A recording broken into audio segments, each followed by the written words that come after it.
Hello, I am Michael Rothman, and I am pleased to welcome a very talented young lady. You know her as an actress on Blackish. She's soon to be a student at Harvard. Yeah. Done a lot more. Can't believe you're 17. It's crazy. Yara Shahidi, thank you for joining us. Of course. We were just having a fantastic discussion about fish, Yeah. and turtles, and animals. We'll continue that later on, I guess. Definitely. So there's so much stuff I want to talk to you about. You have so much going on. You have a spin-off show, Grownish, coming up, which is Yeah. very exciting. And I just can never believe you're 17 when I see you act or speak anywhere. You're so mature. It's crazy. Thank you. And you're here today to talk about a new program, Like a Girl. Tell our viewers more about that. Yeah, well, I partnered with Always. They have the Like a Girl campaign, which has been going on for a while now, and I've always been an admirer of the campaign and their goal to just really support girls' confidence, especially around the ages in which we hit puberty, and they've done studies that show that that drastic decrease in confidence really does affect the challenges that we choose to take on and what we do with our lives at that point. And I really appreciate the fact that Always has invested a lot of time in girls' education, girls' confidence, and so that's why we partnered up.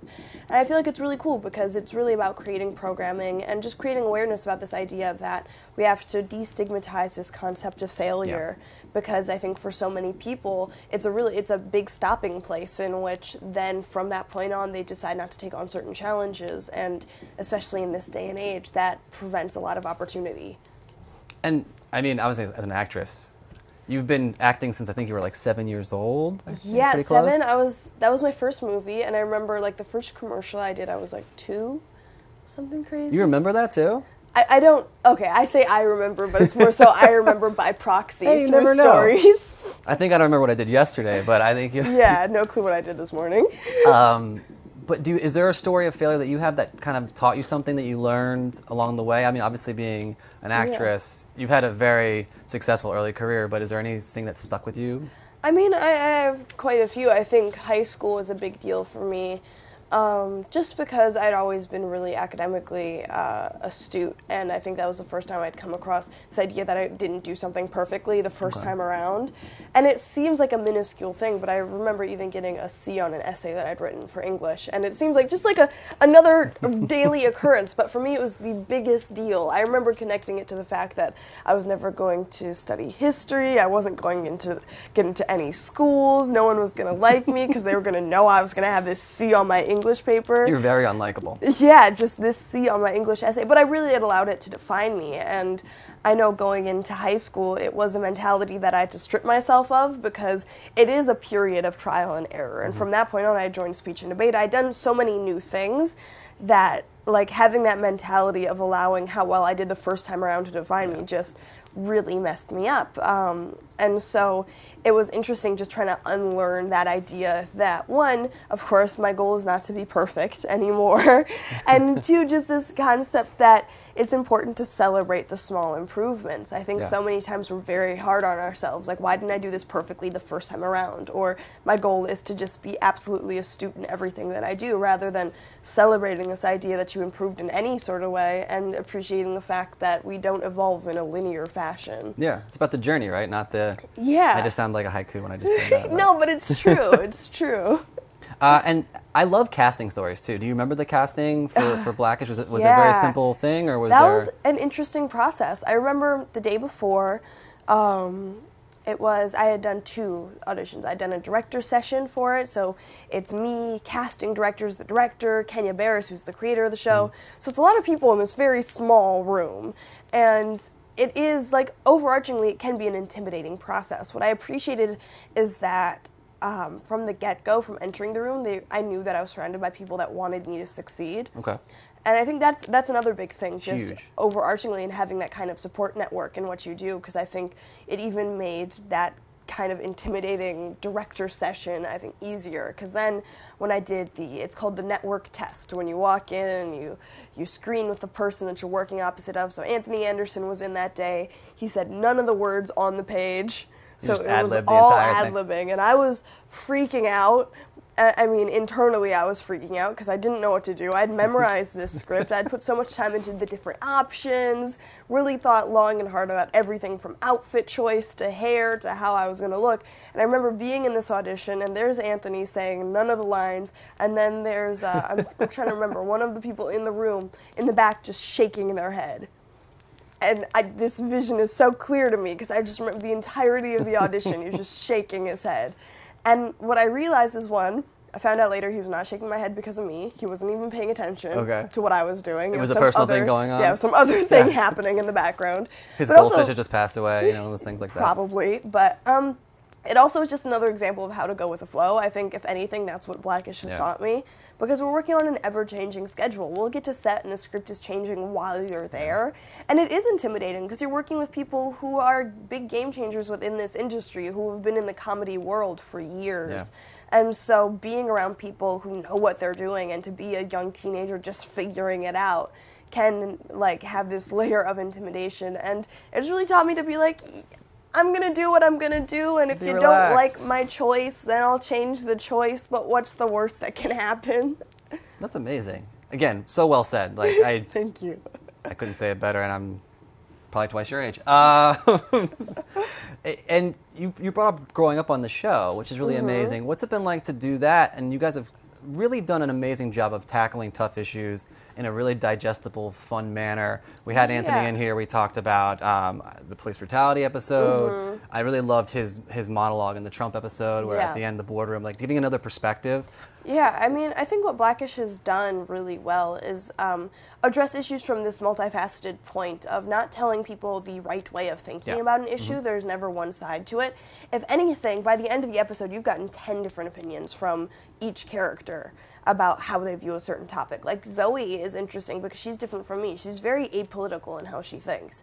It's very much like in the Lemons episode, she has this speech about just wanting to love and this idea of having these core values. And that's a very valuable point of view, but nonetheless, it isn't my point of view a lot of times. We have very different points of view in how we handle a situation.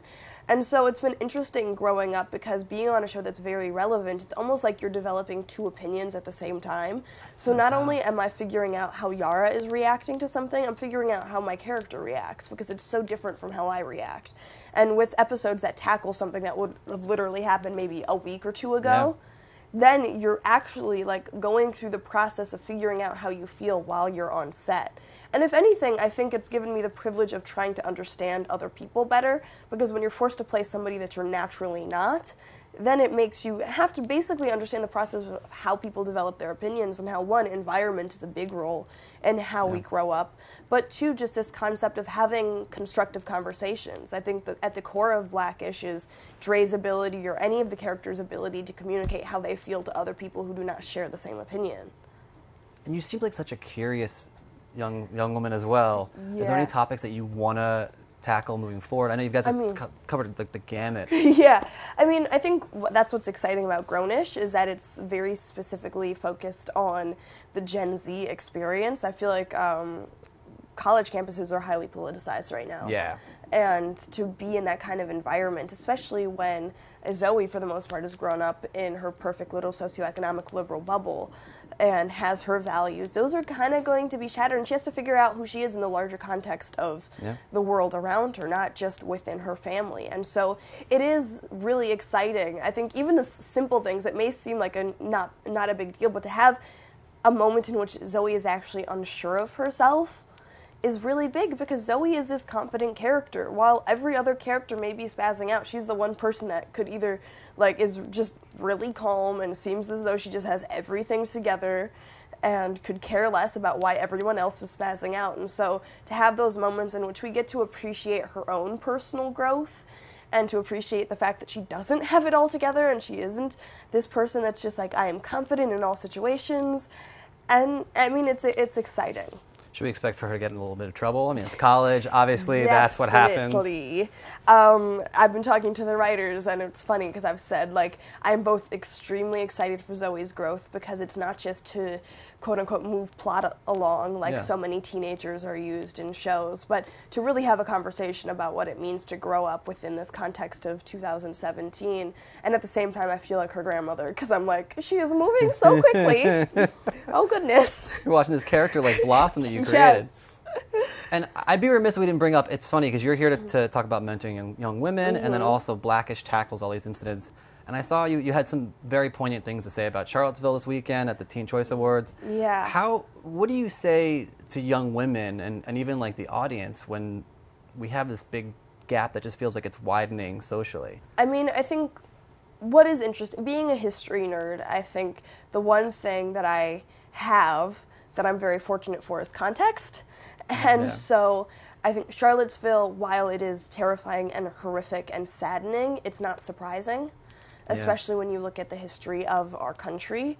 But what I do appreciate, and I think why even me being here for Like a Girl is such a big deal, is because we really do have to invest within this generation. In creating change makers. And I think a big part of it, and where I feel like I've had a great privilege, is of not having those barriers that are stopping me from learning about my country, stopping me from asking certain questions. Because ultimately I feel like my activism stems from this idea that I feel safe in my space, and I feel safe enough to then go out on these other ventures. And it's important for my other peers to have the same opportunities, especially because we have the ability to be so active at a young age, to feel as though you're prevented by a societal barrier or a personal barrier is just extremely excruciating, especially since we're living in a day and age in which we need our voices, especially with what's happening in Charlottesville. I mean, it's really applaudable, the students that were at UVA that were protesting, and I think it's important for other girls to have the ability, the confidence, and the space and support network to be able to do something similar. How do you think social media plays into that? As talking to you, that's just off the cuff. Like, it seems like it could be a really great asset, but at the same time, maybe not. Yeah, it's a double-edged sword, and I feel like social media is fantastic because, I mean, this is even an example because it is a social media campaign for the most part, Like a Girl, and it is the way in which I've connected with so many of my friends that are in the activist space, and how we share information, how we let people know about a certain message that you're passionate about. And at the same time, there are these moments in which you see these standards of living, or whatever it may be, whether it's a standard of beauty or standard of an expectation of what your life is supposed to be like, because social media isn't always the most honest telling of our lives. No. It is a piece of our lives, but so often you don't see the other bad side of it, or the point in which you're like, I don't feel too great today. Like, no one posts those pictures. I was just crying for 2 hours. Life is great. And I think it's important to make sure that, one, you have context and the awareness to say that, okay, this is not somebody's actual reality, it's a piece of their reality. But to also appreciate social media for the tools of creating communities. I think that's the one privilege that our generation has, is that we're no longer geographically bounded by who's around us, but rather we can form communities of people. Shrinks. Yeah, we can form communities of people and really touch people that are so far away, and it's about figuring out how to utilize that tool. Nice. And before I bring on a special guest, are you ready? This is a simple question. Are you ready you've grown up in high school on Blackish. You're ready to grow up at the same time in college while being on Grownish. I mean, it seems like such a challenge, but something that you can definitely handle, though. I'm excited. I mean, I'm personally taking a gap year, so I feel like Grownish will be nice because it's my taste of college before college. And it'll be like super planned and prepped. I think what's really cool is that Zoe's going to get into like so much trouble that Yara will be prepped for everything, for every situation. You're going to have like the most low-key freshman year ever because she's going to get into trouble and you're like, I'm not going to do that. No. Yeah, it's going to be my trial and error. That's amazing. So we have a huge fan. Chastity is going to come on right now to play a little game. How Grownish are you? Oh, goodness. I don't know how Grownish I am. I know. This is great. So I'm a huge fan, and I'll be starting high school in a few weeks, kind of like how Zoe's going to start college. Mm-hmm. And this summer I kind of had the chance to live on my own at sleepaway camp. I had to like cook my own food, do my own laundry, like stuff like that, and kind of learn how to not freak out when I'm doing stuff on my own and my mom's not there to help me. It was really a test to see how truly ready I am to be on my own. Mm-hmm. So I came up with a few questions for you to see how you'd handle being on your own. Goodness. So, your parents gave you money for emergencies, but your friends ask you to go out. Do you save and stay in, or go out no matter what happens, or does it depend on where it is? Oh, good. Okay. Well, just for I stay in because I've always been the really frugal person who's like, I have $10 and that costs 1 cent. Do I do it? I don't think so. Yeah, that's kind of the complete opposite of what I would do. The thing, I literally spend money on books and food. Those Yeah. are the two things that will make me, like, spend my money. Yeah. So unless my friends are going out to eat, the option is staying in. Right. Your printer's jammed with a paper that you've been working on for weeks, and class starts in 10 minutes. Do you find another printer and risk being tardy, explain to the professor, and ask for an extension, or submit via email? Oh, okay, I've actually been in this situation beginning of sophomore year in which my printer jammed, and it was a summer project that I was supposed to have printed a week ago.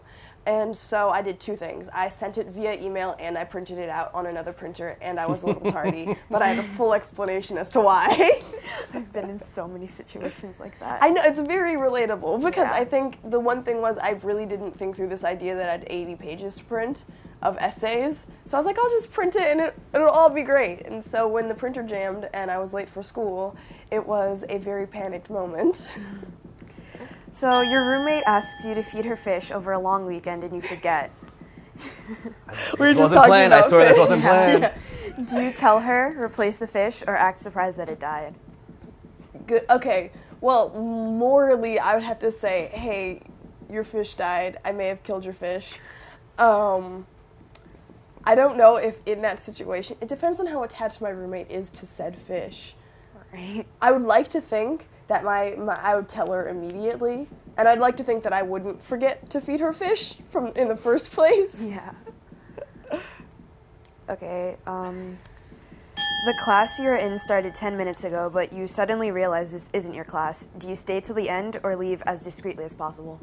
Oh, I leave as discreetly as possible because I know that moment in which I've actually been in the situation of walking into the wrong class multiple times, but I realize that it's harder to get into the real class and explain as to why you weren't in that class to begin with if you wait till the end of the period than if you just leave and say, hey, I was in the wrong class, because more people are forgiving than you'd expect. Yeah.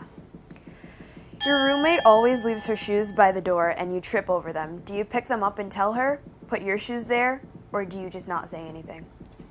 As somebody who stubs my toe on a daily, I know I'd probably leave the shoes there and probably put my shoes there too, and just deal with the consequences of having stubbed toes. Your dorm's laundry is next week, but your favorite shirt is dirty and you have a study date. Do you find something else, wear it anyway, or wash it by hand? Oh, I have to find something else. I feel like washing by hand is just doing the most at a certain point if laundry is next week. And so I hope my go-to is another sweatsuit, and so I'd probably change into more sweats. There's only $25 left in your account and you're starving. Do you order pizza or buy groceries?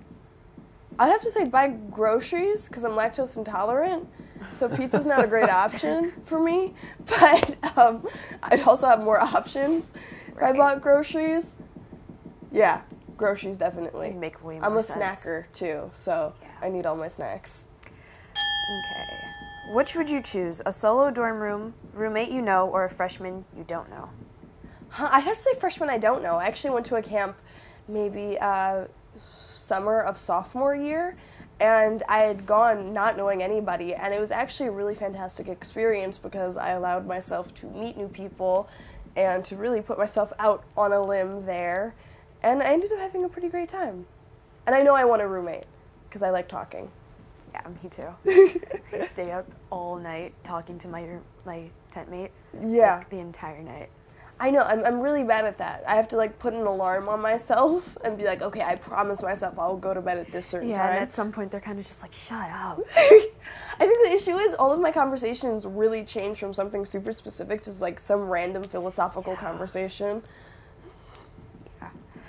Who will you miss the most, your parents, your siblings, or your friends? That is such an unfair question. I can't answer that. I mean, okay. So I'd have to say, like, my brother's an extension of who I am, and I love my parents so much. But then I feel really, because I'm going to miss my friends too. I miss all of them, but I have to choose. Yeah. Can I choose two? He's sitting calmly, just quietly, like, yes. Like the Godfather. Yeah. I'd have to say parents and my brothers, because I mean, you could put them in the same category, I guess, because it's still family. Yeah, so family I'll definitely miss, because I harass my brothers. I see them, and it doesn't matter if I get in at midnight or something. I hop into their rooms. I'm like, hey, did you miss me? I'm here. Hi. They're like, Yara, I'm sleeping and I have to get up at 6 a.m. I was like, you don't have time for a conversation? Just a quick conversation. Packing for college and your luggage is at capacity. What do you leave behind? Your favorite pillow, your favorite shoes, or your blow dryer? Oh my goodness. Okay. Well, the issue here is that I'm going into a cold environment, and so my hair air drying would take forever. I know that. Curly issues. Yeah. And shoes I could leave behind. I think I'd have to bring my blow dryer, because I have to diffuse my hair, because otherwise I will get sick, because my hair will be wet and soaking the entirety of the day. Yeah. I just thought about this from a way overly practical point of view. Yeah, I would say leave shoes too. Yeah. What do you consider a can't live without dorm room decor? Can't live without decor. I think I would consider like bed, like your bed things too. Yeah, not bedding. like just decorations. Okay, well, I would have to say there are a couple things. Of course, bedding, because I have a James Baldwin pillow that I really appreciate, and that has to come with me. I feel like that's really essential, because it just sets the tone for my dorm. Every time anybody walks in, they're like, oh, she's that girl, got it. I'm like, yes, I am the James Baldwin fan. But I'd have to say then also a phone charger, because I love my podcasts like nobody's business. Like, honestly, all I do is listen to podcasts, and if my phone's dead, I can't do that. Unless I just got a radio. I could invest in a radio. So either one. Okay, you overslept on the first day of class. What would you tell your professor? This is tricky, because I don't want to set the bad example of like, hey, I slept in the first day. If the future professor is watching right now, ignore this question. Yes. Please turn this off at this point. But I'd have to say, I'd like to think I'd just be honest. And I'd probably blame the time change, difference. Okay, last question. Yeah. If you had to start a new club in college, what would it be? A new club in college? Oh, based on my previous answers, a James Baldwin fan club, because I have, it literally looks like how people may have boy bands on their walls. That's me with James Baldwin. I have a James Baldwin pillow.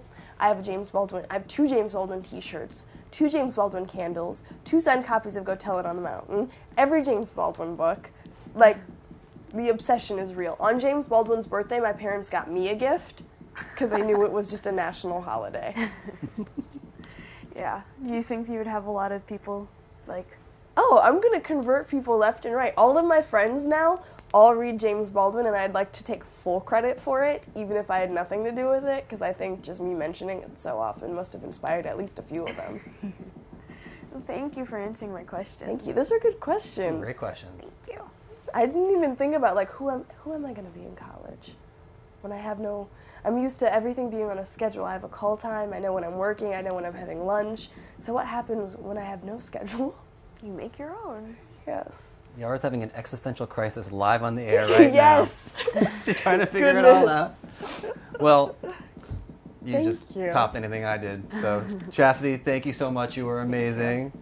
Yara, thank you so much. Thank you. And I want to thank everybody at home for joining us. And this has been Thank you ABC very News. much. Bye.